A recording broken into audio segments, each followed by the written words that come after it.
Dude, listen, Rick Collins in the building. Here I am in the That's house. my man. First and foremost, I want to thank you for taking the time to come on for the Little Guys podcast. Love it, man. And just shedding some knowledge and shedding some light for everybody, because not only are you just a down-to-earth, amazing human being, because before I even knew you practiced law, you were just a really awesome guy at the gym that pushed some fucking heavy weight. Thank you, brother. That I do as best I can, no doubt. That pushed some heavy weight, and you had like this very sturdy, masculine, just awesomeness about Love you, brother. Love you. And so I love you, man. I appreciate you coming in. This is the second one. So this is the second. You know, the first one was 18 months ago. Yeah. Wow. Voice and Rizzles. Right. We're missing John Panetti. I missed John. John was supposed to be here today. Yeah. I missed John, so he'll be listening in. He said that he was going to check the episode out and listen in on it. So when we did Voice and Rizzles 18 months ago, it was like we were kind of like at the beginning of COVID. Yeah. You know, now we're kind of at the end. So we've done sort of like hopefully the bookends of the COVID experience. I'm hoping that we're at you keep seeing the light at the end of the tunnel, and they keep flicking. It's like, what is it? Wile E. Coyote. It's like they keep painting a new tunnel. It's like, oh my God, we're down here now. We got to keep it going, man. Unbelievable. You saw the stuff in UK? I did. UK, that's really good, and Czech Republic. Yeah. And Starbucks dropped the vaccine mandates. Listen, I try not to talk about that shit on the podcast because so many people are just bombarded with this shit all fucking day. Right. And it's exhausting. It's exhausting to constantly listen to it and just be like, oh my God, I hear it on the news. I hear it from my relative who's badgering me to get the booster or get the first shot. Like whatever your standpoint is, just like I've been very much on the side of being pro-choice, and people just express, like, if you want to do something, I say, you want to wear 20 masks, you wear 20 masks. Just know that you got to have that extra clearance on your face. Right. You're going to be knocking into shit. It's crazy. Like, you want to get a million vaccines, get a million vaccines. But it's like, we're how many months now? We're at almost like 2 years. We're hitting almost 2 years now. Yeah. 2 years of our lives. That's just, and the economic fallout has been substantial. The personal costs in terms of addiction and mental health issues and educational issues for kids. You know, hopefully we're getting back to a more normalized world again. I mean, Florida and Texas are basically normal. Yeah. They're I'm actually going to Florida tomorrow. Really? I've got a conference to give, so I'll be in Florida this time tomorrow. Is that the Neurosport? That is the Neurosport. So I was going to actually ask you about that. So plug that. What is that conference about? So it's a new conference. It's Neurosports. It's some of the same people who are involved with the International Society of Sports Nutrition, which is a great group, and has an annual conference in June, have gotten together and are doing it. And my talk is on testosterone. I'm part of a panel dealing with testosterone issues, and kind of a little bit different. The topic is sort of looking at testosterone in the context of some mental health issues, including muscle dysmorphia, if you know what that is, bigorexia, reverse anorexia, probably half of the bodybuilders have it, to some degree. It's relative. I think the fitness industry as a whole experiences that at one point. I mean, Andre actually just talked about slightly. I mean, it was like a 5-second clip on the podcast, but we talked about body dysmorphia really quickly. Did you really? Okay. And how substantial it is in the mind, and how people just wind up abusing the gear because they just feel that they don't look good enough. Right. And how he just said, I've never been for abusing gear. I've always been for on the side of doing it safely, doing it the right way, and just knowing where you stand. But getting that mentality that you're good enough, like you're making progress. You don't have to just like jump 20 million all in at one and just go crazy. Correct. Because that's how a lot of people get hurt. Sure. And it's a spectrum, I think. There's at the one end of the spectrum is the guy who looks in the mirror and says, you know what, I could look better. I'm not happy with the way I look. Not being happy with the way you look, not being happy about something is probably the first step you're ever going to have to changing it. Because if you're perfectly content in life with something, there's really no motivation to do anything different. So that's probably not a bad thing to be able to say, hey, look, I'm not making enough money. I don't have a set of abs like I would want. I would like to look better. And that's how you're motivated. At the other end of the extreme is the guy who looks in the mirror and he's 280 pounds of 4% body fat, and he looks in the mirror and he's like, you know what, I'm scrawny. I've got no muscle. And so that's the guy who is a more would maybe fit the definition more of the pathology of the psychopathology of muscle dysmorphia. And so we've been looking at sort of these issues of, obviously steroid use sometimes comes from this motivation, this muscle dysmorphia, which is a DSM mental health diagnosed disorder for mental health. So, but yet, of course, the treatment for somebody with muscle dysmorphia is to convince that person you look fine as you are, even if the person maybe doesn't look so fine. And obviously, to give that person testosterone or any anabolic steroid is a crime because it's not considered a medical need. But yet, if somebody has a different diagnosis, which is a diagnosis of gender dysphoria, which is I'm not comfortable in my body based on gender issues, not based on muscle issues. So, for example, a female to male who's interested in becoming more masculine. That person, same kind of body image issue, diagnosed DSM-5, that person is given testosterone. And that person is given the drug to help their body conform to the image of their own self-identity. It's an interesting thing. And I'm not saying that the two are the same or that they should be treated the same, but the disparity in treatment, where one is actually, here you go, come to the doctor and get it. The other, you're getting handcuffed and you're going to prison, and the doctor who prescribes it is going to prison too. It's too much of a disparity, and I don't think anybody's really looked at that or commented on it before. So I'm giving a short lecture on that at Neurosports, and probably again at the Arnold, because the Arnold has an educational component to it. So I'm doing a round table with George Tuliatos and a few others, and then we'll do this. I'll do my own little lecture on this. So I've been lecturing a lot. I'm giving a lecture at ISSN in June on sort of toxic masculinity. Okay. And Jamal and I spoke briefly about it on one of the episodes as well. Hot topic, yeah. Right? And it's could you imagine ever saying toxic femininity in any it wouldn't be context? you'd be canceled, you canceled. They'd ship you to the moon. Right. But toxic masculinity and sort of what is the basis for it? Is it a testosterone issue? Is there such a thing as testosterone poisoning? And does testosterone cause people to act violently or aggressively? Or is it more of status seeking or dominance? Or does testosterone sort of make you more of what you already are? So I'm giving a co-lecturing with this guy, Jack Darkes, who's a professor at the University of South Florida. Great guy, researcher, smart addiction specialist. And so we're doing that. So it's fun stuff. That's cool. You get to really be around some unbelievable individuals that have so many different experiences, studies, and professions, and you all get to come together and just really put your heads together and go, well, I see it from this angle, I see it from this angle, and I see it from the chemical angle. Is there similarities? Is this the reason why, and stuff like that? Right. I mean, it's so cool when you can integrate different disciplines.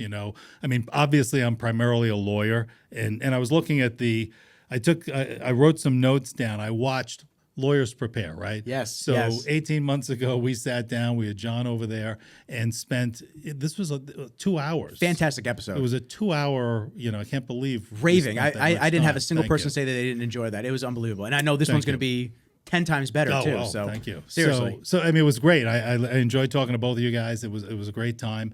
But we covered so much stuff from my background to how I got involved in being sort of fitness law and steroid law and all of that, to what to do if you get stopped for drunk driving, to that was what a hot to do clip. when a package comes in the mail, to all of this different stuff. So it was great, and we can cover some of that as well, and I can tell some war stories as well. But it was a lot of fun. So hopefully we'll have some fun today too. Oh, for sure.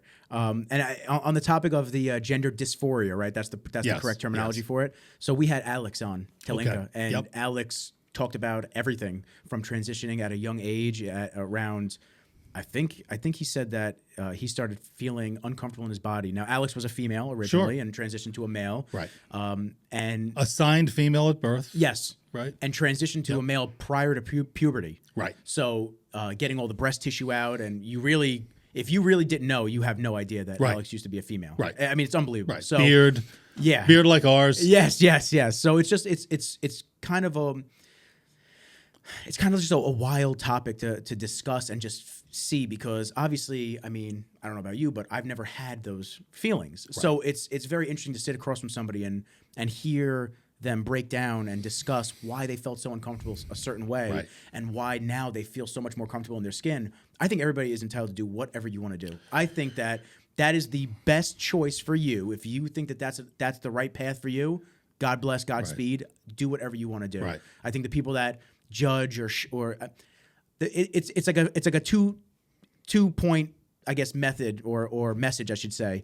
It's like the people that judge, they either don't understand or they're actually judging because they don't like the person. Right. I think it's more on the side of they just don't understand, and what they don't understand, they get confused and they're afraid. They automatically reject it. Everybody's afraid of what they don't understand. But yeah, I completely agree with you. I think everybody has a right to feel comfortable in their own bodies, and everybody should, and certainly if you're uncomfortable with what you're assigned at birth, finding ways to be more comfortable. If medical technology allows it, why not? But we certainly don't do that with respect to bodybuilders who feel like they don't have enough muscle. Right. I mean, and maybe we shouldn't. And I'm not saying, and again, I'm not equating the two, but the disparity, and we talked last time a little bit about, sort of the war on steroids thing. And, for those who don't know me, or didn't see the first podcast. Yeah, give the bio. Let's go. So just briefly, I started as a bodybuilder. Grew up in the gyms as a personal trainer, as a bouncer, and I told some of those stories last time. And went to law school after college, after competing in bodybuilding when I was in college, and got involved in criminal law, first as a prosecutor, and then later as a criminal defense lawyer. So I developed the courtroom skills, and life has a funny way of helping you find your way. Alanis Morissette or whatever, isn't it ironic? Sounds like the lyrics, but it does. And so I had these two separate tracks, a track as a bodybuilder and a track as a trial lawyer. And I didn't have any real plan or foresight that the two would merge into one, but they did, because organically I gravitated toward what interested me. Which is amazing, and I want to cut you off, which is amazing because when you are able to combine your passion with your profession, if it's not already, that's not many people get to experience that. That's an unbelievable feeling. It's a great feeling. If you can find something that you love doing and your passions can be something that you can actually pay the bills with, life doesn't get a lot better than that. It's wonderful. So I wound up, just because of my background in the gym culture as a bodybuilder, competing, and personal trainer, running a personal training business. Ultimately, when the law changed, and timing is a huge factor, right? There's a book by Malcolm Gladwell called Outliers, which is a great book. And it's about what makes somebody successful versus a failure. And Malcolm Gladwell looks at these different factors. Is it hard work? Is it who your parents are? Is it timing? Each chapter looks at a different factor, and he takes two people with the same factor, and one is a unbelievable success, maybe a name that did phenomenally in life. The other, miserable failure, never really amounted to anything. Same intellect, same parent background, same hard work. And so he compares it. And it's really the combination of a lot of these factors. And one of the main factors is timing. And I went into private practice in 1990, which was the same year that Congress criminalized anabolic steroids. Couldn't have seen it coming. Nope. Went that way.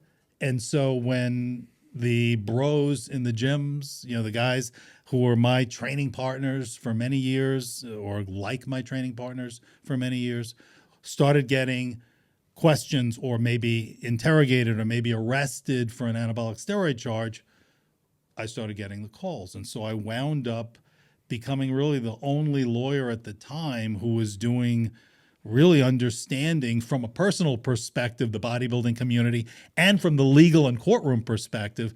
And so my career went in a direction that I love what I do. Nikki, I love what I do. You can see me at the gym. I'm in the gym regularly. That's part of my life. It's organic to who I am. And in the courtrooms, I'm able to help the people that are spotting me, as a practical matter. So it's a very cool practice, and that's expanded a little bit. I have a nationwide practice. If somebody is using steroids, testing positive for steroids in a drug test, either as a professional athletes, military people on probation, police officers, if you're an underground lab, if you're selling SARMs, if you get caught for selling chemicals for research purposes under circumstances that the government says is bogus, I'm the guy that gets those calls. I love getting those calls. I love helping people out of those problems, and I've gotten very good at it over the years because I've done so much of it, and because I like doing it. And I'm one of the few criminal defense lawyers, I think, who likes my clients, and really whose clients are, by and large, good people. I'm at a point in my career, I don't have to represent people who are robbing or stealing or doing any of the things that hurt other people, either physically, economically, in any way.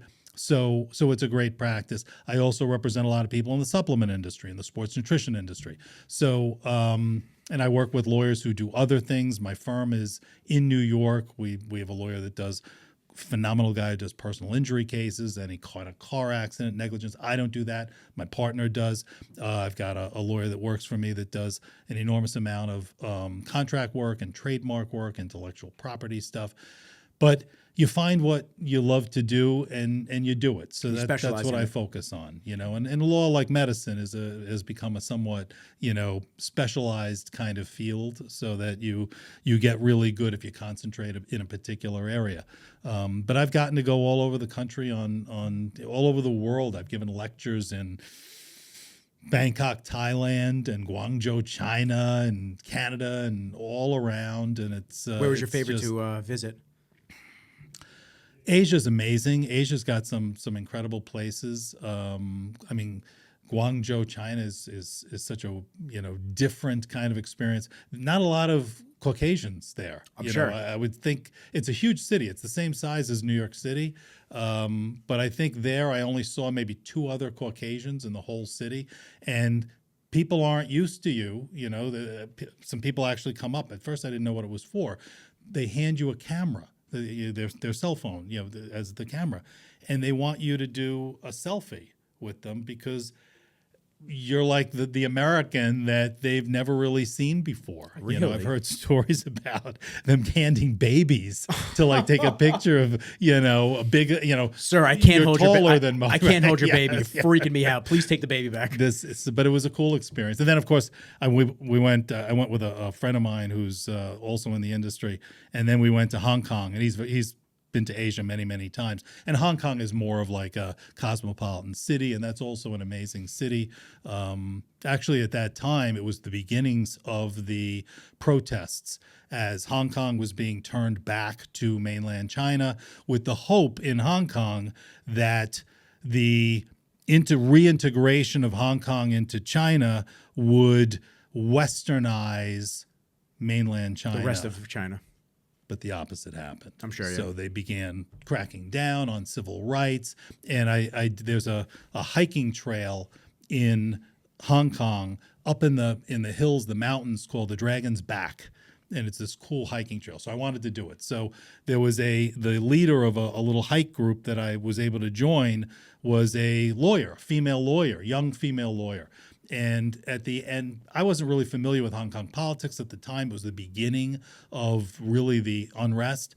And at the end of the hike, she's like, "Oh, well, I got to go do a protest." And I'm like, what do you protest? What's that about? Just going there now. So yeah, so she explained to me what was going on. I was like, well, you're a lawyer, you got a license. Don't get yourself arrested because there's risk. I wonder whatever became of her, but obviously the news and began to spread about as the protests went, and it got pretty crazy at one point. So and so it was interesting what year was to be that? there. That was 2018, maybe. Okay, so yeah, not too long ago. Yeah. Yeah, and I was in Bangkok, Thailand in 2013. That was also an experience. I'm sure. It's just a crazy Stay away from place to be. Stay away from the lady boys. Yeah, look, I don't judge. No, I'm just saying. Not for me personally, but the bars, okay. I've heard. Yes, the bars are crazy. So, but yeah, it's been a cool ride. I love what I do, and I've had just a lot of fun cases, going way back all the way. I represented the chemist in the Balco case, who's a friend of mine. I've had a number of cases involving steroid trafficking, pro-hormones, SARMs, all across the country. I've been consultant on cases in other countries. So it's fun stuff. Yeah. So I got a question for you. I do want to touch on SARMs with you because I don't know if we really dove into SARMs the last time you were on, and I just kind of want to talk about legality wise and just kind of stuff like that. But how much more comfortable you think your clients are being you are in the industry and you know bodybuilders and you train and you're in good shape and you've embraced the bodybuilding industry. So when they call you to represent them because something goes wrong, let's say. Right. They took steroids, they popped for it or something like that. And I'm not saying that that's something that you do, but I'm just saying you're around it so you know it versus an attorney that has, oh yeah, I practice this type of law and I can represent you potentially for your case, So I'll answer it this way. I sometimes get calls from clients who hired somebody else. They've hired a local lawyer. Maybe the case is in Georgia, the case is in Alabama or whatever, and so they hire that lawyer, and they wind up calling me up and saying, "Listen, I got this lawyer. He doesn't know what I'm even talking about. He's like, you got to get off that stuff. You're going to kill yourself. You're going to get roid rage. You're on the narcotics, and they're calling them narcotics, and they're treating it as if it's the same as crack or heroin. And they don't understand the mentality of a bodybuilder. They don't understand the difference in usage patterns, which is extremely important. Particularly, a guy can get charged with possession with intent to sell based on a volume in many state courts. So you get, let's say, 1,000 tabs of Thai anabol shipped to your house, and it's intercepted by customs, and they do what's called a controlled delivery, which means some federal agent gets dressed up to look like a package carrier. UPS. Whatever it is, and knocks on the door and says, Nikki, here's your package, and you take it, and, you take it in the house, and sometimes that is a trigger for the execution of an anticipatory search warrant, which then allows all the agents who have been hiding in the neighborhood behind cars, waiting for you to accept that package, for them all to rush the door, to go in and to recover the package. Sometimes the package is made in a way or packaged in a way that either something gets on your hands that shows that you opened it, or there's a triggering device that allows them to know that it's open. Sometimes that's the trigger for them to go in. In other cases, the warrant just authorizes them to go in once you accept the package. And once it's in your hands and you've accepted it, the implication is that you intended to possess it. You could say, well, I don't know what was in it. It was a package, so I took it. But that's probably enough for them to have probable cause to put you under arrest. So and they intercept the package, and then they do all the, I don't want to say trickery, but they do all of the tripwires and stuff like that, and intricacies to make sure that you do open it and accept it. Correct. And then they deliver it. Yep. Is this something where you see it in a case where someone just orders one, or is this mass ordering? It depends. It depends on the jurisdiction. I've seen, so getting back to sort of what we're saying, let's say it's got 1,000 tabs in it. If you've got some, maybe pull that back. You're good. Yeah, good. Yeah. If you have a particular jurisdiction that maybe doesn't have a lot of activity in it. And like middle of nowhere, Utah, let's say. Yep, not a lot of other narcotics maybe there, and they get a package of 1,000 steroids in it. That maybe Customs says, "All right, we got this package." They call up the local police department and they say, "What do you want to do with it?" So the police say, "Oh, we'll make an arrest." So the local guys, not the feds, but the local guys, then do that delivery, and you then accept it. And you've got a prosecutor, agents, and others in the criminal justice equation who are unfamiliar with steroids, and they say, "It's got 1,000 tablets," and they're thinking of it like 1,000 people hits of ecstasy, yeah, or 1,000 packets of heroin. So suddenly, wow, this guy's he must be dealing to the whole high school. This is what's going on. So I've seen people charged with intent to sell violations based on what was really part of a cycle for people, and so local lawyers typically don't understand that. I think a lot of the clients don't feel comfortable with lawyers that they just have a feeling they're being judgy about them. It's ignorance, it's judgmentalism, and so I think a lot of the clients will call me first and say, you were the first one, you were the only one I was going to call, which is great. Others will come later and say, I wish I called you first. Now can you help me? And I do, and I work with lawyers across the country. It's a little stickier when they call you after. Well, sometimes certain, the cow has left the barn, you gotta corral it back in, which isn't as easy as, preventing it from getting out in the first place. But there's almost always something that I can do. And I look to help people. And a lot of these clients will talk to me not only about their case, but will talk about the gym and benching and diet issues. Just how we are. And I can relate to them and they can relate to me in a way that makes them feel much more comfortable. It's more like talking to a kindred spirit than people are intimidated by lawyers, I think, a lot of the time. And lawyers aren't well liked by a lot of people. I gotta say, I had a personal injury case years ago. I got hit by a guy doing 80 from the side of my car. He T-boned my car, and the intricacies of it was just shit because he was an illegal immigrant and he had no license and no insurance, and the car was stolen, and there was just a bunch of different things. And I was dealing with just the wreckage of my car that I just bought a couple of months earlier. It was my first car, my Audi that I saved up for, and here I am with a totaled car and no money to buy something else. Insurance company dumped me, and I go to my mom's friend's attorney. He was a personal injury attorney. Buongiorno. Yeah.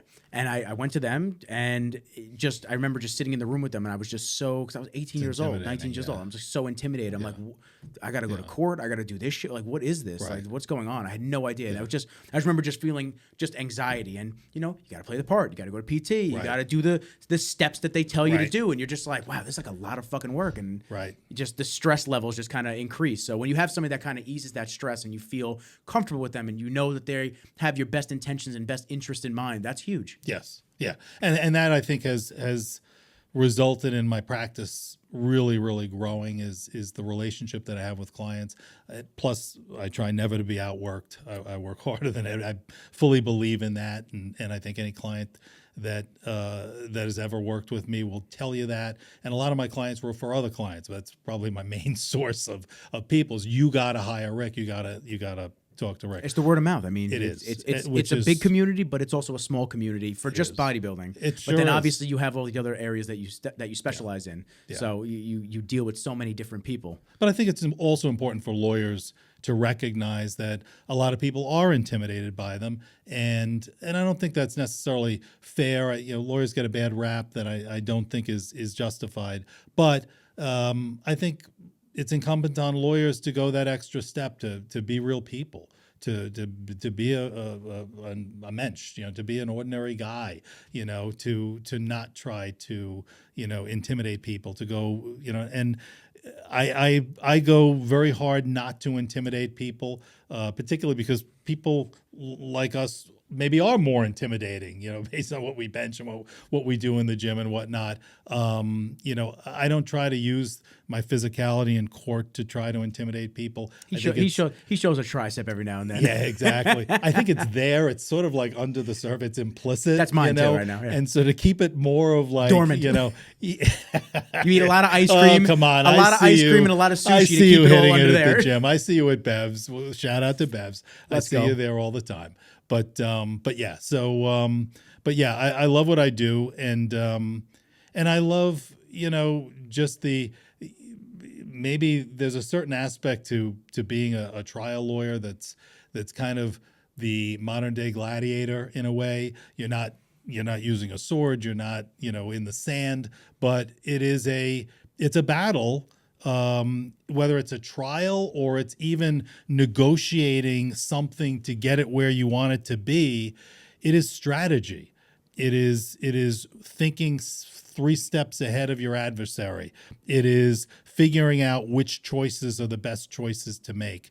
And obviously, the more experience you have in going down that road and making those choices, the better you get at it. And the longer you do it, you can see, instead of 3 steps ahead, 5 steps ahead, and then ultimately 8 steps ahead. So I know from here where it's going to end up. And clients benefit from that, as opposed to, I've had clients who've called me, I've got this lawyer, can you help him? He's never had a steroid case. And it's not. I'd love to, but that's my job. It's hard, and I'll sometimes consult, because I don't want to screw anybody over, and I try to help everybody. You don't want to jack a client, but at the same time, it's like there's only so much I can do. But yeah, it sometimes the options are fewer for the further you get down the road. So. Yeah, I think you've done a very good job at humanizing it as well, as opposed to just another client, another thing. Because listen, attorneys work with so many people, right. and I find that the attorneys that I know, it's just like, oh, well, I got this case and I got this case and I got this case, and like that's great, but right. These are people that are right. fighting for their lives sometimes, and I'm not saying that they don't care, but like you're saying, going that extra step to make them comfortable and just. Like you're in good hands. I'm gonna do the absolute most that I can do to help you out of this. Try to make every client feel like he or she is my only client.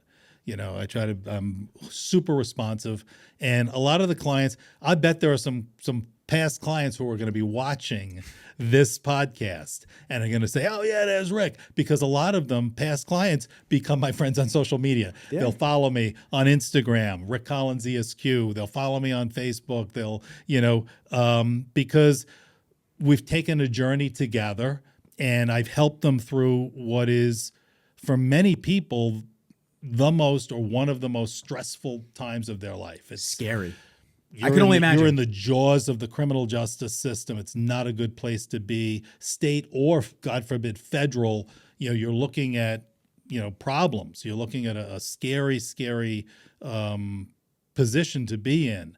And so I'm sort of the guy who's there to protect you, to walk you through this. I don't care. You could be 290 pounds of shredded beef. Now it's the federal government who's got you in its sights, and you need protection. You need legal protection. And so when that journey comes to its conclusion, and the clients typically we've developed a bond from having gone that distance together that lasts. And so I have clients that continue to interact with me years and years, in some cases decades, after their case was done, because I was that part of their journey, and they're appreciative that I played that role in their lives. And hopefully it's not a residual client on stuff like that. Hopefully they learned the lesson, at least unless they were wrongly accused. Yes. Yeah. So because obviously there's that. Yes. Yeah. And that's a scary thing. I've said before that there is nothing tougher for a lawyer than representing an absolutely innocent client, because the system is designed to force people from arrest to arraignment to conferences to plea to sentence to, that's the system. And so if you've really got an innocent client, you're not going down that road. You're fighting every step of that way. It's like a salmon swimming upstream. It is resistance, and everything is trying to force you back the other way. I don't think I told this story last time, and if anybody wants to hear more of sort of my background, we covered it. Yeah, we covered it very in depth. 2-hour podcast that we did 18 months ago, Yeah. and it's on the voice. It's for those listening, because I have a lot of listeners coming from TikTok as well that are brand new, that don't know me barely, and they're just getting to know the people that are in my life and the guests that I'm bringing on. So for anybody that wants to listen to that podcast, it's on The Voice and Rizzles, Rizzles. It's on The Voice and Rizzles YouTube page, and that page is still up. And we have over 60 episodes of backdated other guests that we've had, from the fitness industry to entrepreneurs to just every walk of life, because that's really what we strove for on that show, and that's what I strive for on this show, is just bringing people that have unbelievable experiences, whether positive, negative, whatever it might be, that can shed light for other people that are listening and that may have never experienced that. I had my buddy Brandon Stahl on a couple of episodes ago. He's a sergeant in the Army, and he was talking about being over in Afghanistan and being a paratrooper and dealing with stuff like that, and coming back and dealing with PTSD and depression, and becoming a cop in Orlando, and how he had to really fight some really bad demons coming back to American soil. And I want to get some more people on. Mad respect for all of them. Yeah, guys. He's an unbelievable soul, and I want to get more people on that have some deep stories, because once again, unless it's kind of like the transgender conversation, unless you experience it yourself, you don't really know what these people go through and what someone sitting across the table from you has experienced. So if they can sit there, shed light on it, and talk about it, that's huge, because that could open up XYZ's eyes, and that can people need to hear it. Yeah, you just want to hear it. That's what this is for. So Voice and Rizzles, it's on the YouTube page, and we have a lot of episodes on there, and obviously Big Rick is on there, so that's a phenomenal episode as well. Awesome. Speaking about SARMs, so I've heard inconsistencies on the legality of SARMs. Right. So I don't know if you could shed light on that for us, because I'm sure you've dealt with that already. Yeah. So I guess the short answer is, and I think some of the confusion comes, is that Congress has introduced a bill that would criminalize SARMs as controlled substances. So in other words, you would take all the, whatever, andrin, Ostarine is one of them I've heard Andarine, all of them that are out there, and make them into Schedule 3 controlled drugs like anabolic steroids, treating them the same as anabolic steroids. Same grouping. Okay. Schedule 3. 5 schedules federally. Schedule 1, the most serious. Narcotics? Schedule 1 is marijuana, interestingly, because Schedule 1 means no medical purpose. And that's what the whole problem is, right? Because if it was Schedule 2, then federally you could have medical marijuana. Because it's Schedule 1, there is no medical marijuana federally. So that's why the states are in violation of the federal. They're in violation, but they're doing it anyway. Correct. So yes, and so the so federal kind of government seems to be sort of like, what kind of legal kickback is that then? Would the federal government technically go after the states then? They apparently haven't, and I don't think they will, because you've got a majority of the country that now is in favor of legalization of marijuana, but it's just sort of taking its time to get there. But that's Schedule 1. Schedule 2 is cocaine and other things. Schedule 3 is steroids. Schedule 5 is the lowest. So those are all controlled substances. It would put SARMs into Schedule 3. That hasn't passed. So because that hasn't passed, some people think, well, okay, then SARMs are not illegal because they're not controlled substances yet. Well, it's not quite that simple, because if you're selling SARMs as a dietary supplement. So the supplements, let's just say a supplement store is just selling SARMs. They don't fit the definition of a dietary supplement in the Food, Drug, and Cosmetic Act. And because they don't fit that definition, you can't be selling it. It's an unapproved drug. So currently it's illegal to sell SARMs still? As a dietary supplement, yes. So how do you classify that then? Well, you can't sell it as a dietary supplement, and you can't sell it as a research chemical under circumstances that would make it clear that this isn't really for research. I mean, if you research on how much muscle you can put on, right? Yes. So the government doesn't really buy that. Yeah. So that puts SARMs into sort of an unapproved drug category. Some of them are being approved, but you can't sell a drug that's an approved drug unless you're a pharmacist, right? So So they're in that category of drugs that are not allowed to be sold if they're not approved. So it's an unapproved drug. So introducing an unapproved drug into interstate commerce is a federal crime. So you've seen some people jammed up for SARMs, and that's why. And pro-hormones. And pro-hormones. And I represented more people on pro-hormones than anybody back in the day. Represented people all across the country. I had pro-hormone cases spread out everywhere. The law changed in 2014 that made pro-hormones, really lumped them in with other steroids that had been classified as controlled substances since 1990. So I still get some of those cases here and there. But yeah, I've gotten a lot of interesting cases, both in the area of SARMs and the area of steroids. I had one case, you said before, an innocent client. Innocent clients are tough, So I wound up getting a call. I don't think I told you this story the last time we were talking. I got a call from a woman in the West, I won't say what state, who calls me up and says, "You got to help me. I need help. I'm charged with selling steroids. I didn't sell any steroids." So I'm like, okay, what are they saying you did? She goes, they're saying I sold one 10cc vial of test for $100. I run a small personal training gym. It's for business people. I'm a competitive bodybuilder. I'm a female bodybuilder, a nationally ranked competitive female bodybuilder. I'm not saying I don't use steroids, but I'm not distributing. I would never sell a steroid. And the idea of selling a steroid, these are business people in my gym. I would never think about doing that. I said, okay, I'll try to help you. So I call up the prosecutor and I say, listen, this woman called me. She said, you're charging her with selling a vial of testosterone. And she's telling me she didn't do it. He goes, well, let me tell you what this case is about, okay? So I have a confidential informant who is working off his own case. And that's typically very often the way cases work. Somebody gets arrested for drugs and they sit down with the government, with their lawyer or with the state, and they point out other people, and maybe they actually set up other people in order to work off their case. They cut a deal. Yeah. So he says, okay, so I've got this confidential informant. And what he did was he called up your client on the phone and he had a conversation with her where he asked her about setting up training lessons, personal training, asked her about some diet, and then asked, listen, if I come down, would you sell me a vial of testosterone? And she said, yeah, for $100. And what I'll do is I will hide it in a bottle of multivitamins when you come in tomorrow.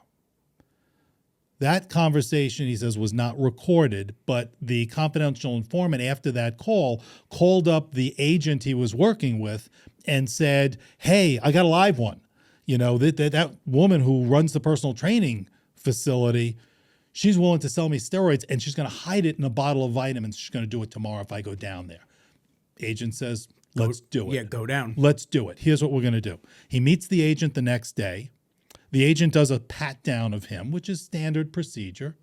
The agent gives him... Is that to make sure that he doesn't already have something on him? Yes. Okay. To make sure that he doesn't have, some vial drugs already secreted on his person somewhere.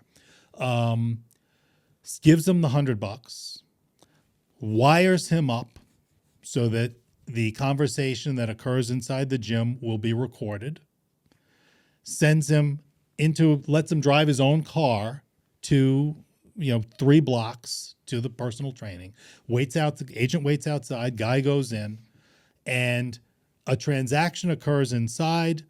The prosecutor tells me the guy walks out, gives the agent a bottle. Inside the bottle is a multivitamin bottle. The agent opens up the bottle, looks inside, and there is a vial of testosterone, just like the guy said would happen, just like he said the day before. Okay, so now we've got her on that.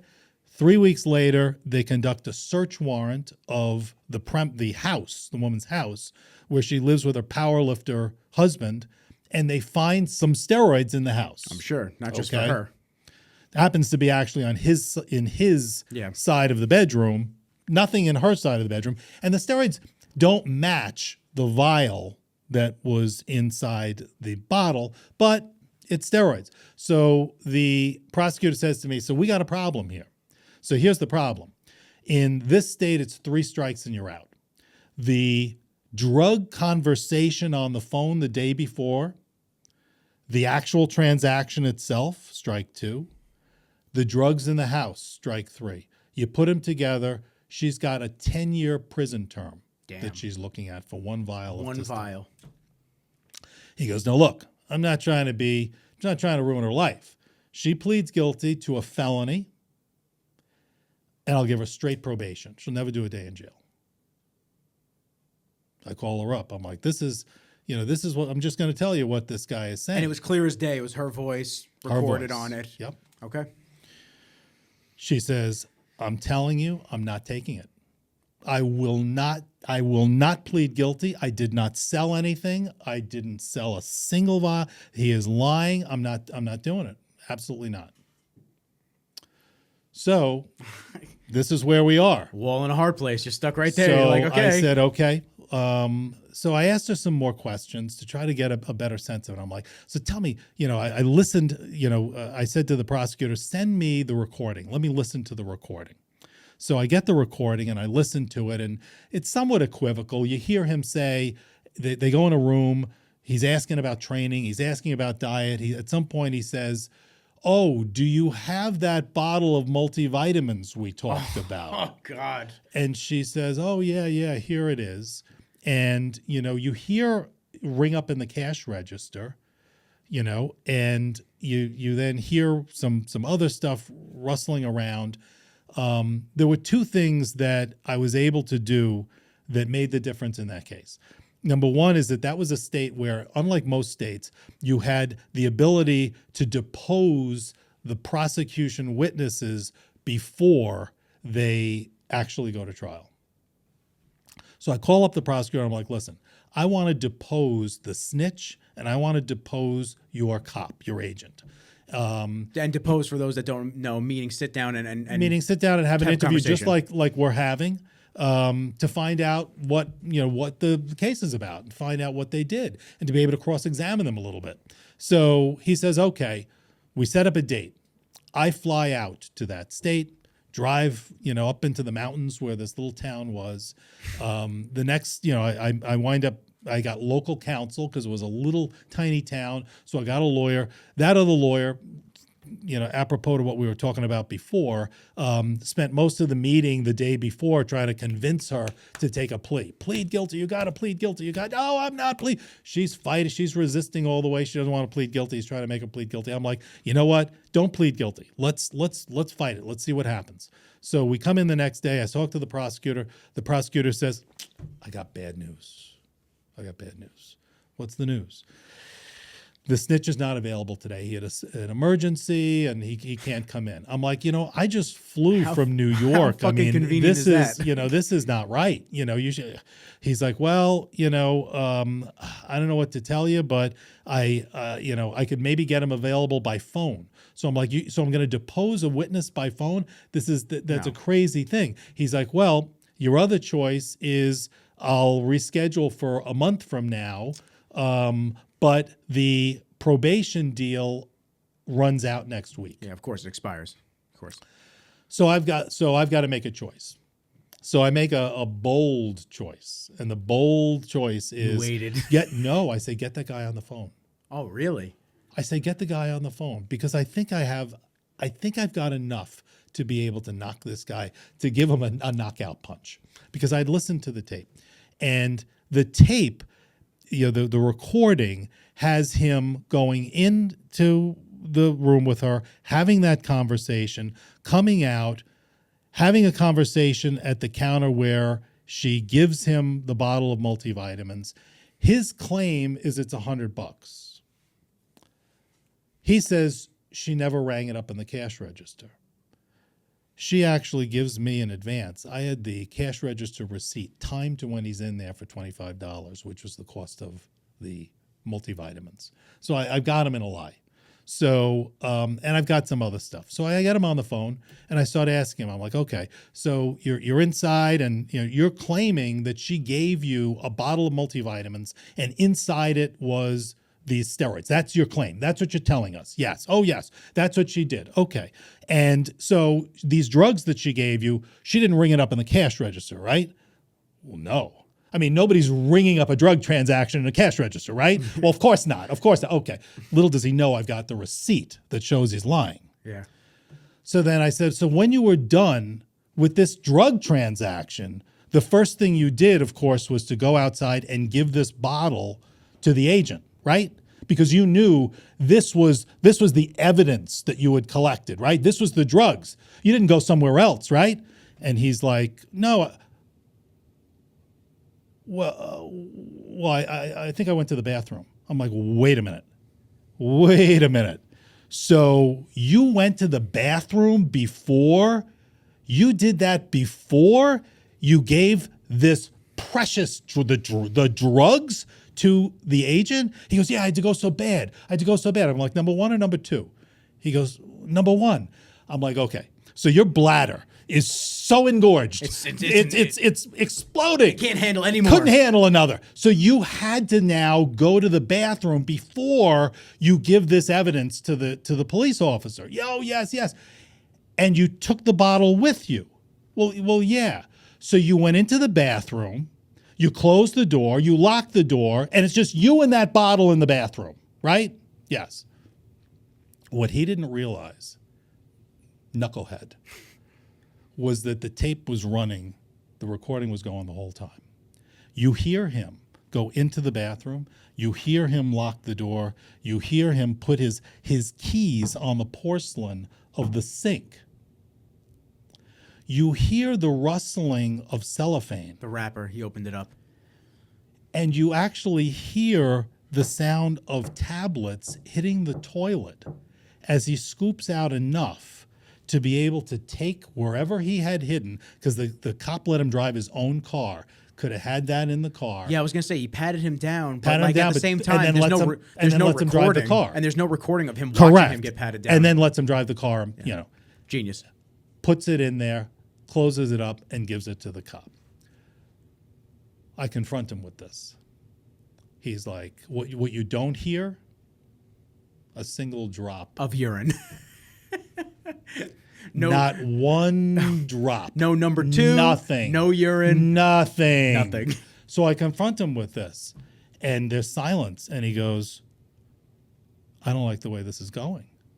I said, I can understand that. There's a name for it. He goes, really? I go, yeah, it's called perjury. It's what you've done. He's like, I think I want to talk to my lawyer. I go, that'd probably be a good idea. He hangs up the phone. Let me ask you this. Is that conversation that you just had with him recorded? Yeah. No, nice. So hangs up the phone. The prosecutor's sitting there white as a sheet. He goes, would you take a misdemeanor?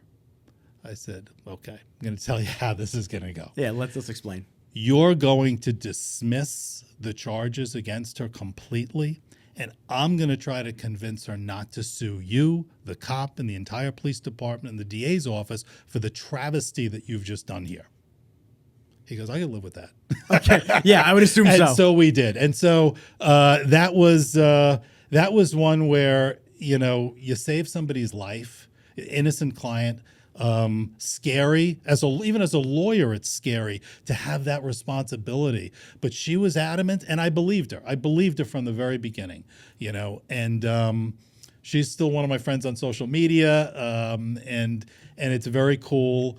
And, is always saying very nice things about me. And I wonder why. To be right. But, I wonder why.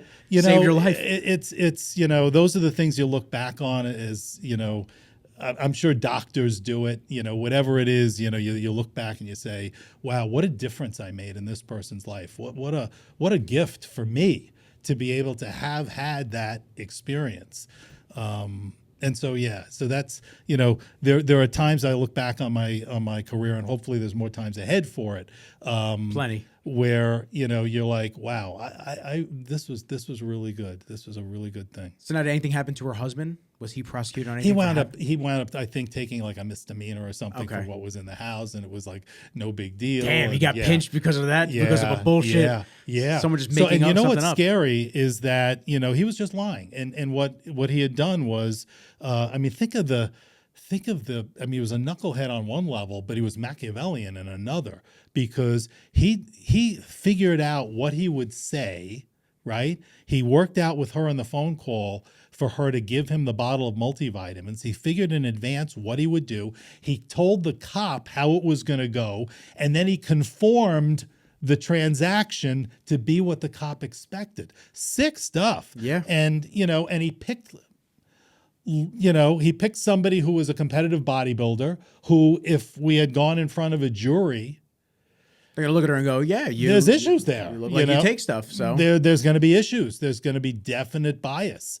It would have been a tough jury selection process to find jurors who would be able to separate their perception of what she looked like with what the allegations were. And that's actually a good transition. Do you find that a lot in these cases that the perceived biases is what alters jurors' minds instantly, almost, when they take a look at the person before they even hear a case? Yeah, it's. I think that if you look like you're, 400 pounds of shredded beef, and you're accused. Sirloin. It depends what you're accused of, but certainly, I've represented a number of folks in, let's say, police departments or military, and some of them are, very either power lifters but guys who, a trier of fact might look at and make presumptions about, and that doesn't help. You've got to try to separate that out. Yeah, that was always a question or something that I saw a lot. So there's a lot of police officer and first responders that are blatantly taking. Yeah. Because you can tell they're fitness influencers on the side as well. Right. And that was always my question. It's like, you look at this person, and I know they get drug tested, but you're looking at them and you're just like, they know you're taking stuff. So I've had people ask me that too, because some of these people I know, and they're like, so the department just lets him do that? And I go, I don't really know the answer. Well, there's therapeutic use exemptions, for testosterone replacement, and some guys go in that route, and other guys go with other things that may not show up in drug tests and things like that. Yeah, I've had a number of cops and firefighters who've gotten jammed up. I wound up doing a trial in the New York City trial room with a cop who their position, the position from you could either shift over. I was going to tell you too. Yeah, it's a scissor arm, so you could always move it too. Yeah. So the city of New York had decided that this guy violated their policy against steroids and growth hormone for testing positive for Clenbuterol. Okay. Clenbuterol is not a steroid. Clenbuterol is not a growth hormone. And correct me if I'm wrong, it's used for asthmatics, technically. It is, so it's a drug that's not approved in the United States. It's used in other countries. We have albuterol, which is a very similar drug. Maybe it doesn't have the same thermogenic fat burning effect, but Clenbuterol is a pharmaceutical drug in many countries that's used as a bronchodilator for people with asthma. But bodybuilders and fitness people will use it pre-contest, typically to get leaner, to lean out. And so he got tested, and unfortunately, even though the policy was against steroids and growth hormone, the lab they sent it to did a standard doping test as if you were an athlete. So they tested for all the sorts of things, including Clenbuterol. And my position was he didn't fail because, Clenbuterol is not banned here. So why are we doing this? And I actually could be taking maple syrup. It doesn't matter. So I had a conversation with the prosecutor, and I'm like, he's tested positive for Clenbuterol. It's a asthma medication. It's not a steroid. I understand the theory, whether you agree with it or not. I understand the theory that steroids, are associated, regardless of the truth of it or not, with hyperviolent behavior, with roid rage, with maybe police brutality or something like that. And so I could understand at least some connection there, true or not. But nobody's beating somebody up for clenbuterol. I mean, it doesn't even make any sense. And it's not even a controlled substance. So she said, well, we have a zero tolerance policy. So I'm like, well, zero tolerance against steroids and growth hormone. I get it. Great. She goes, but this isn't either of those. Yeah. She's like, yeah, but we have a zero tolerance policy. Yeah, but so it was just this circular conversation that ultimately resulted in me trying the case. So I wound up in the full trial room of the police department, calling witnesses, and I called up experts in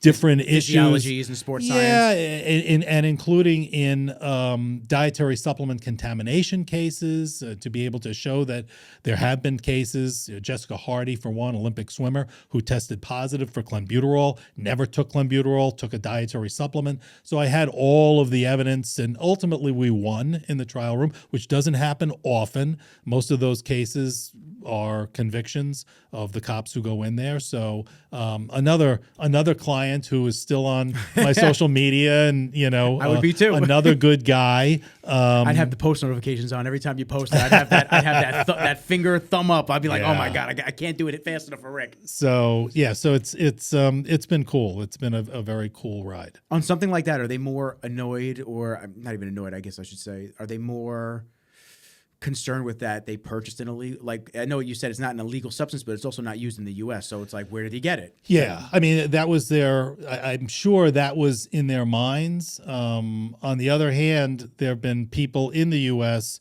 who've tested positive because they took a dietary supplement product that was contaminated with it, and I was able to show a number of different cases of that. So, and is that because of the actual substances that are in the dietary supplement, or is it because of where it's processed in a plant? Yeah, so there's a number of ways that sports nutrition products particularly, but any dietary supplement can get contaminated. It can happen from the raw materials that come from China, because that's where all of these raw materials come from, and they may be mislabeled. There may be contamination at that level. There could be cross-contamination here in the U.S. at the manufacturing level. It could be mislabeling. I mean, there's a whole bunch of ways that it can happen. It's scary to think about it, and not even in a legal standpoint, just in a consumption standpoint. I mean, look, it goes all the way back to years ago. There was a Olympic swimmer named Kicker Wenzel who took a multivitamin product and tested positive for steroids from a multivitamin.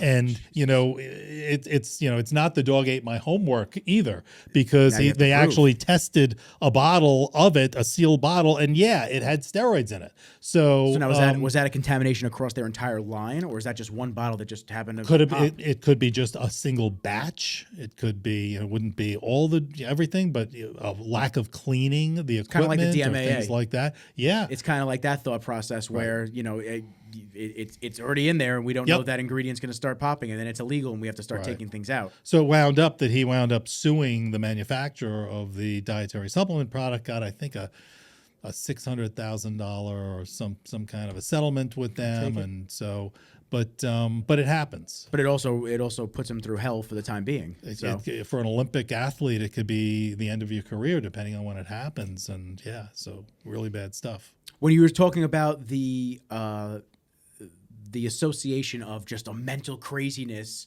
with steroids association, I constantly think back to like the Chris Benoit. Right. That's the thought process that I go through when I hear that stuff, because I mean, I know a lot of bodybuilders. Right. I know a lot of bodybuilders on steroids. Right. I also know a lot of bodybuilders that are extremely friendly. Right. Year round when they're taking high dosage, low doses. So you get that, I want to say, classification of this is what's going to happen to you if you take it. Right. And this is why we have to get it off the streets. And this is why it's horrible. And it's like, I'm not disagreeing with certain legalities, which I kind of want you to touch on in terms of like your thought process on anabolic steroids and should they be illegal? Right. Or should certain ones be illegal instead of others? But I feel like they always kind of point to those one-off cases, because you don't hear about too many of them. Right. They point to one of those. That's what's going to happen. Right. That's why we got to clean it up. Yeah. Yeah. So, anecdotal evidence is often the worst evidence because it's, that one-off becomes like the whole story, right? Statistics are a little bit better. There have been studies to try to figure out, do some people respond poorly to anabolic steroids? Do they have hypermanic kinds of episodes? And there's a doctor up in Boston who's done an enormous amount of research. I don't agree with everything necessarily that his positions are, but his position is that there's probably 5% of the steroid-using population that have these sorts of psychiatric disturbances when they take typically large amounts. And dose is also super relevant, right? It's like you could say that alcohol will kill. Well, yeah, if you drink a quart of scotch a night for a number of years, your liver's going to rot out, you're going to die, right? So, but if you drink a glass of wine a night with your dinner, you can't equate those two, and you can't extrapolate the effects of the quart of scotch to the glass of wine.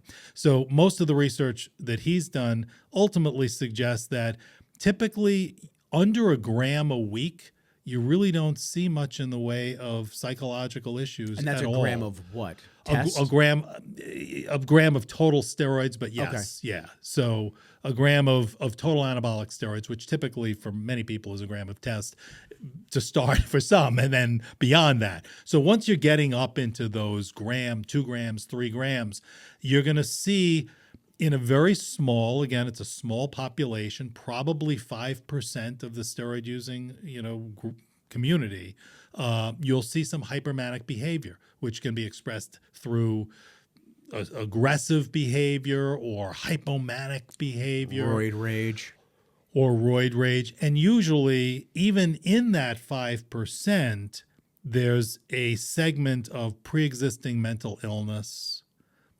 confluence with other drug use, and other factors that make that even that 5% probably less than 5%. The chances of somebody with no pre-existing mental issues whatsoever, not using other recreational drugs, taking less than a gram of steroids a week, having a psychiatric issue is extremely low. Where's your control? Where's your control to see where, the outliers versus somebody that has no pre-existing conditions? Right. You have to be able to show these factors. Right. Yeah. So it's very hard. Now, obviously, there's also negative physical effects. Positive physical effects, negative. Everything's got both, right? Yeah. And some people are more prone to gynecomastia than others. Some guys have to take an anti-estrogen, or it's boob time. Others can take massive amounts. Some get you've seen guys with back knee that's horrendous. You've seen other guys, clear skin is as clear as a newborn baby, on much higher doses. So, obviously orals affect the liver in ways that injectables don't. So the guy who's taking massive amounts of orals is going to be stressing the hell out of his liver. But the media doesn't do us a service in this or almost any other anything, to be honest. This is new media, right? Yes, this is new media, and this is better media. The legacy media really isn't doing us a lot of good when it says things like steroids cause liver problems, because it's really only the oral steroids, because of the C17 alkylation process that makes them survive the first pass through the liver. Those are really the only ones that are having an effect on people's livers. So, and that kind of comes back to the idea that when the media tries to scare the public about something in ways that the public, or at least the relevant population, begins to suspect is not true, and that they're being hoodwinked to a degree, sometimes it has a rebound effect. It actually makes it worse, because there may be some truth to some of this stuff. And there is. For example, take a lot of oral steroids. You're it's going to have not a going to liver be problem. good. Right. But when you just sort of dumb it down and say things that really are too generalized or are ultimately untrue and can't be proven, that the relevant population then disbelieves everything that you say. You have no longer any credibility whatsoever. And some of that is a problem, because some of the things may be true and may be things to be careful about, And so there's that backfire that occurs when, the legacy media isn't truthful. If you remember back in the very beginning, there was this concerted effort that the way that you could stop people from using anabolic steroids would be to convince them that they don't work. And so there were these published papers that came out from the sports medicine community, which were lapped up by the legacy media and spit out to the public. Steroids don't work. They don't improve athletic performance. Well, I guess if you measure athletic performance by hand-eye coordination or some factors, I guess you could torture that into some truth. But virtually anybody in the gyms at that time knew that that was complete nonsense. And so when they said they don't work and they can have these dangers, the response was to completely disbelieve all of it. But they do have dangers. They do, yeah. Like any Just drug. like You take a bottle of aspirin, you're not waking up. You take one, your headache goes away. So the devil's in the dose. Hooked up on Vicodins, and they gave you a couple because you fucked your knee up, and then all of a sudden could be very good, right? Now you're into Vicodin. Could be pills. very bad, right? So yeah. So I think the media definitely does a disservice, and that's why I think you now see a lot of people moving away from legacy media, moving toward the success of podcasts and and new media. Just straight to the point kind of thing. We're not the new term, and I don't know how new it is, but I hear it a lot now, especially with the COVID talk. I hear the fear porn, the constant the fear, just like the steroids. Right. This is what's going to happen. Don't leave your house. Don't do this. Right. Don't do that. And then people, after a while, they just go, just shut up. You're just always selling an agenda. Right. And fear is often the agenda. And I've done, I write a column for Muscular Development Magazine. I've been writing it for... Shout out to MD. Shout out to MD. Love them. Ron Harris and my friend George Tuliatos, who has a column there, and so many others. And Steve Bleckman. Yep. But I've been writing for them for 20 years, and I've done columns on so many different things, and I've done a few columns on this sort of culture of fear issue, that the way that the media uses fear, and special interest groups use fear and marshal fear as a currency, and the media is more than happy to take that currency.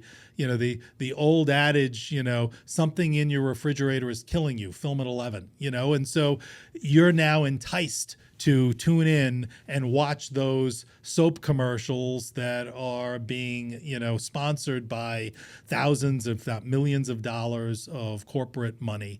And the new way of doing that is clickbaits. Right. So clickbaiting That's somebody. Right.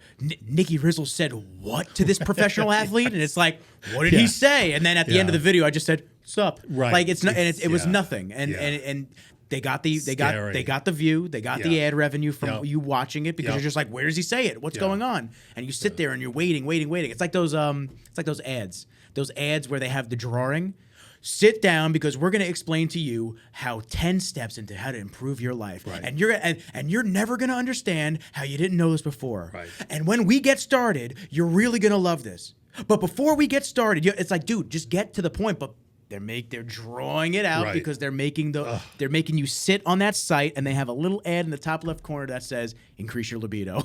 Right. That's right. And that's what they're paying. That's who's paying them millions of dollars to have them just sit there and watch it. Right. So it's that fear porn type mentality that just, I think thankfully, people are starting to just close out of their mindset. And I think that the sooner we do I that. hope so.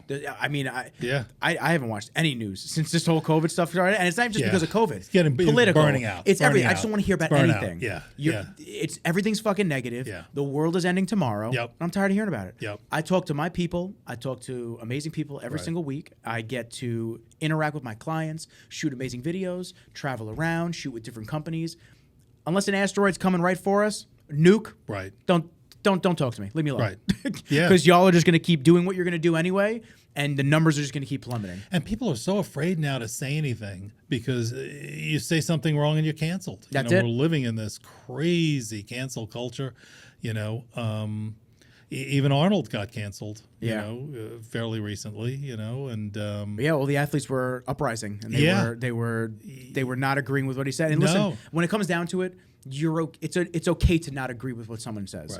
Right. That is part of you being a human being. I don't agree with everything everybody says. Doesn't mean I have to say anything about it. Right. I don't have to say something about everything. And it doesn't mean we have to cancel somebody. Correct. Look, for all the other accolades, I don't necessarily agree with what he said. I don't either. However, but I didn't rip my Arnold poster off my wall. Right. And that I think is part of the problem is that, suddenly somebody says something that I don't agree with, that I don't like.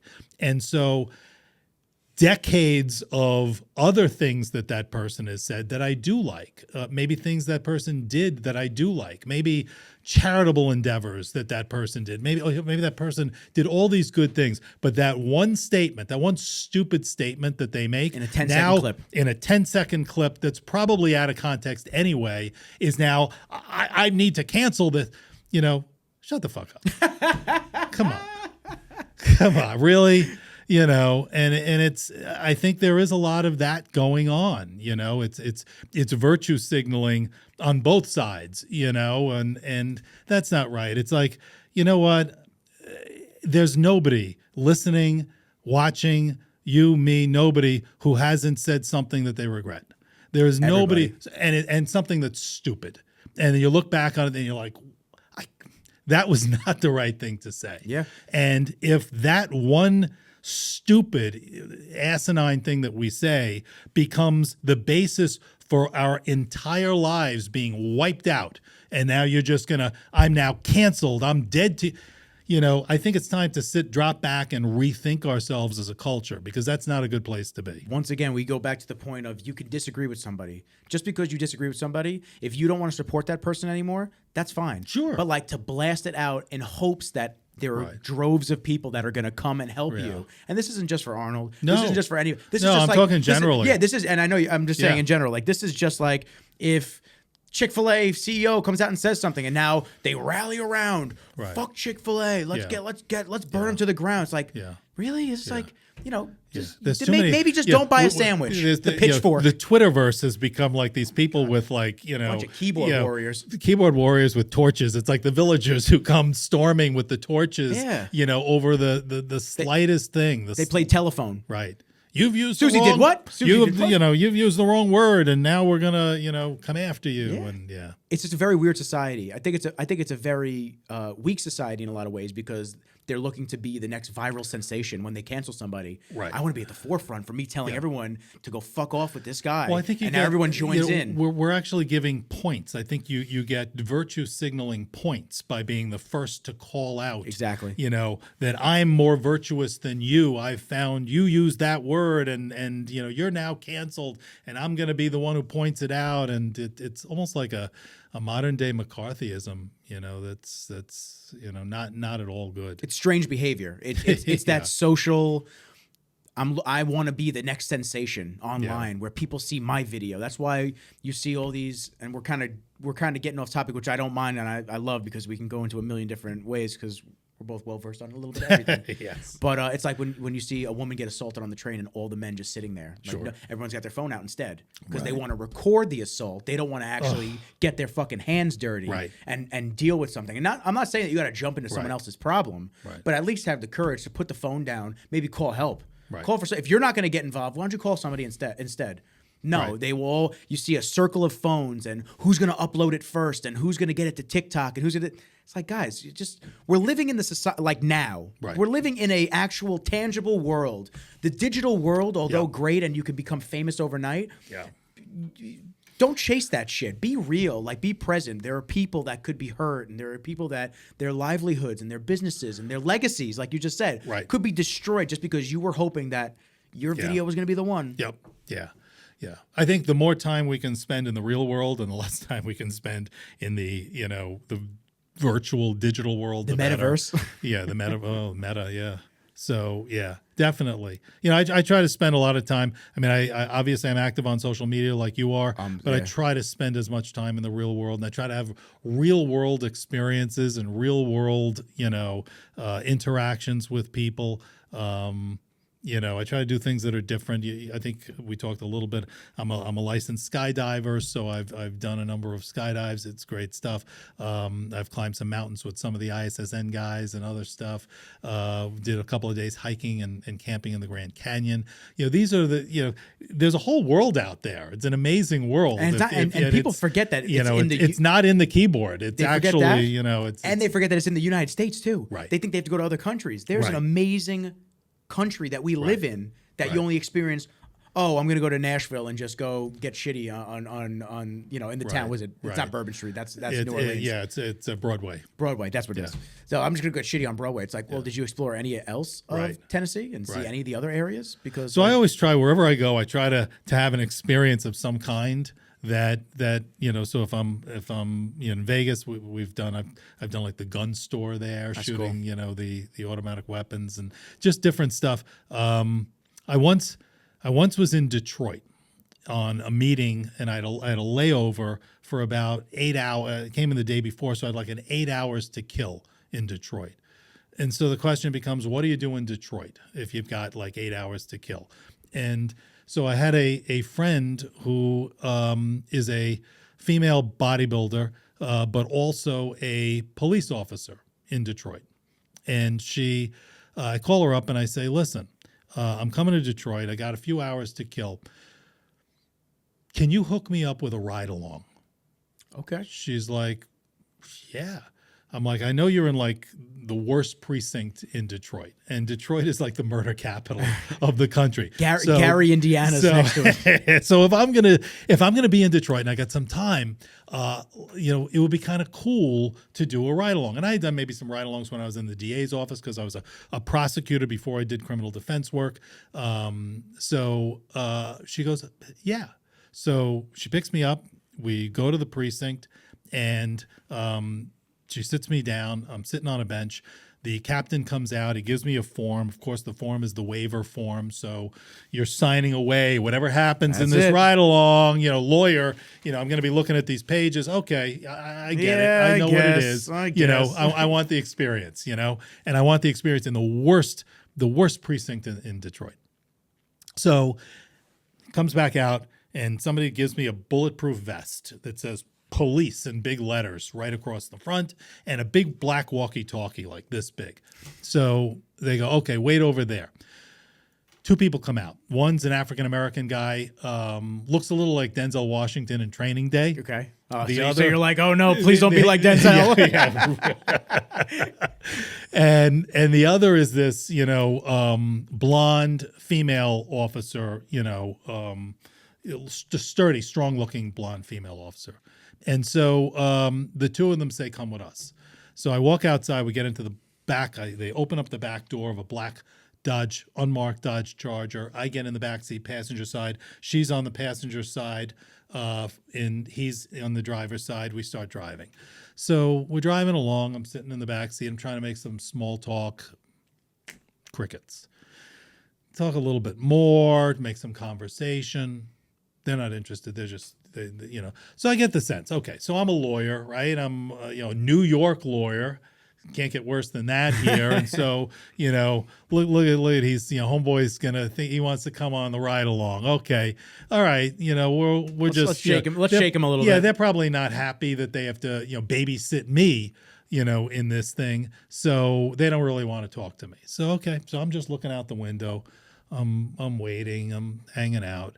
And we'll get into like the really bad area, which is all these little tiny little houses that, some of them have no windows, some of them have no doors, some of them are stringing electric lines to, steal the electric from the one house and poach it to the other houses on the block.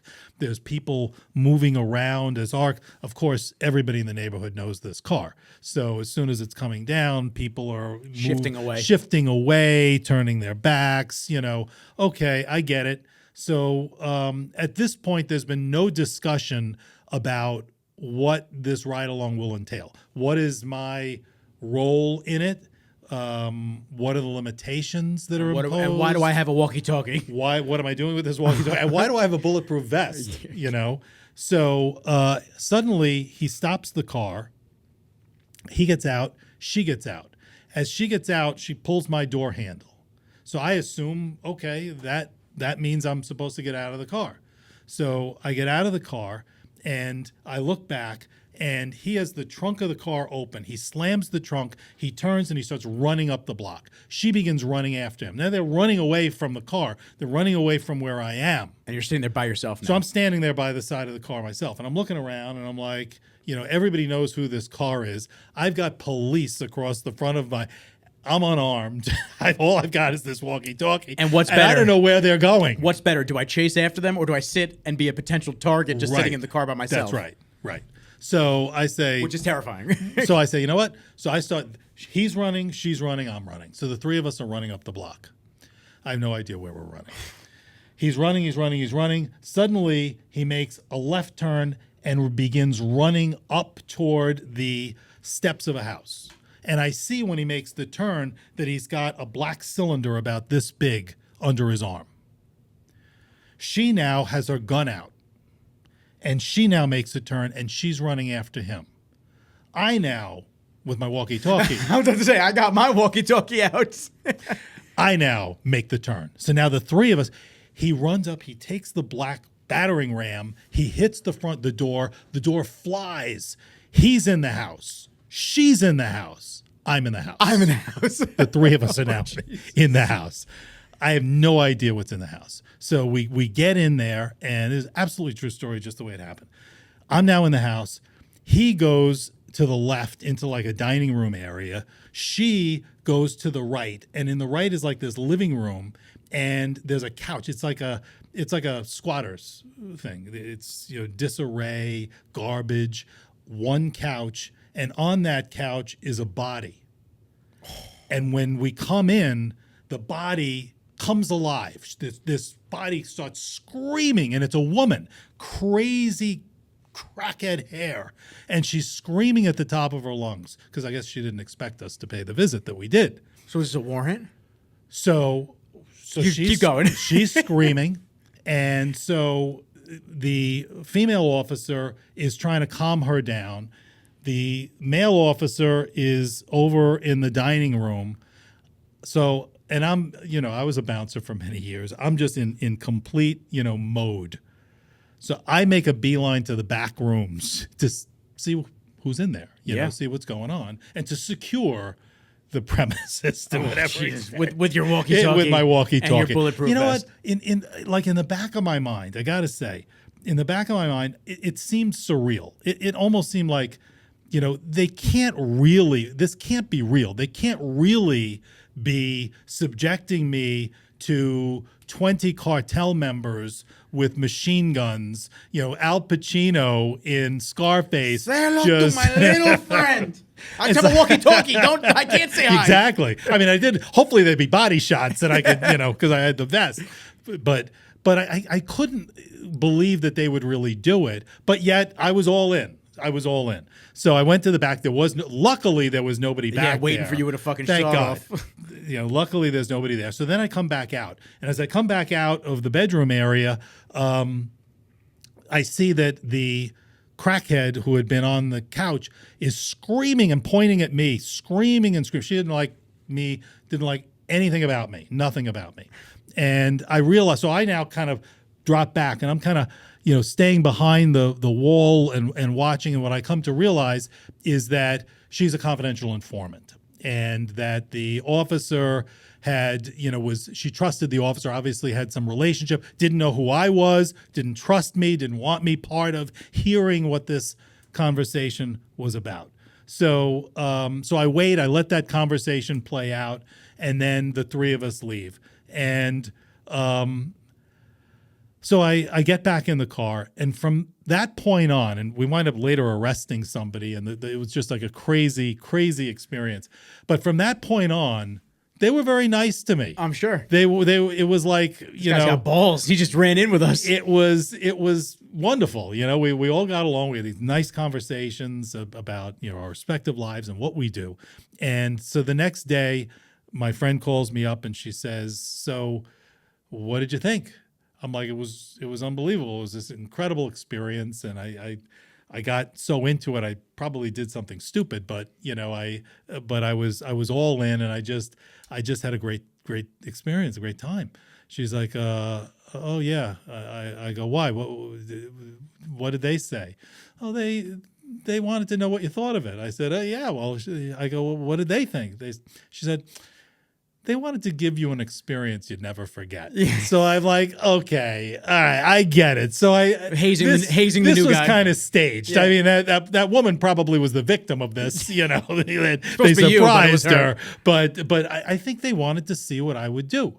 And I like you said before, I could have waited by the car. I could have waited outside the house. Probably the smarter thing to do, I guess. But in the back of my mind, I just couldn't fathom that they would subject me to that level of risk. And I was like, I'm in for a penny, I'm in for a pound. I was all in, and both feet jumped right in. Both feet. Yeah. That's wild. Yeah, it was a great time. I don't know if I have the balls to do a ride along. No? I don't know. Maybe at some point. Maybe a little more seasoned in life, and I'm ready to just go see some things. But yeah, I don't know. I got a lot of family as cops, and I hear a lot of crazy shit. Yeah. I hear state troopers. I hear New York City cops, even Suffolk. I mean, they deal with some crazy stuff.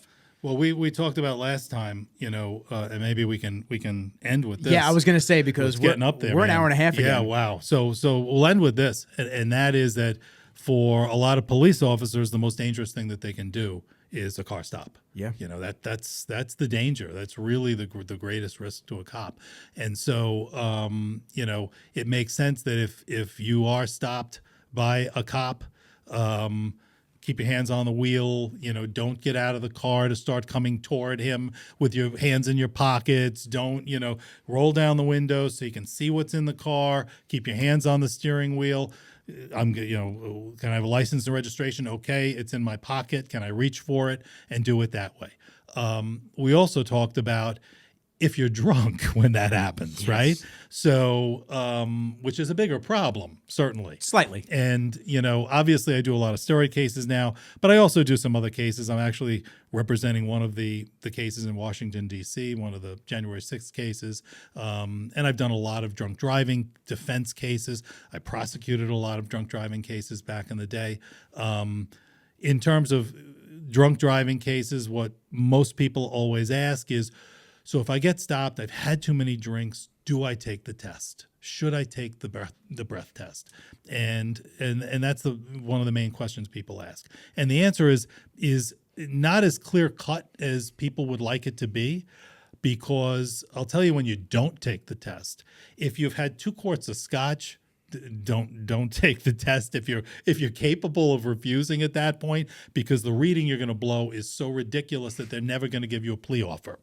If you've had a car accident, even if it's a 1-car accident, but especially if it's a 2-car accident, maybe you've hurt somebody else, maybe there's another driver, it's not just a parked car, don't take the test, because they're not going to give you any kind of plea offer on it, and you're going to wind up having a breath reading that is going to give you both criminal and civil liability at a higher level. If you've got prior drunk driving convictions, don't take the test, because they're not. So basically, if there's any kind of aggravating factor like that, you're better off just not giving them any more information, making the case any stronger, because they're not going to give you a plea offer. If, on the other hand, it's your first time, you've only had a couple of drinks, there's no accident, There's no crazy, insane driving. You're not going the wrong way up a one-way street. You're better off taking the test because in most jurisdictions, and this isn't legal advice, and nothing I've said is legal advice, it's all legal information, the disclaimer that we end with, but generally, as a general rule, if it's a first-time offense and it's a low-level reading, they'll usually offer a non-criminal disposition. In New York, instead of a driving while intoxicated, it's a driving while impaired, which means you get no criminal conviction out of it. It's a lesser fine. It's a shorter period of suspension. And refusing to take the test in many jurisdictions is automatic revocation of your license. So the refusal alone has very serious consequences in terms of driving. So that's the easy way to navigate. Aggravating factors, don't take the test. First time, low reading, not too bad, not terrible driving. You're better off taking the test. There you go.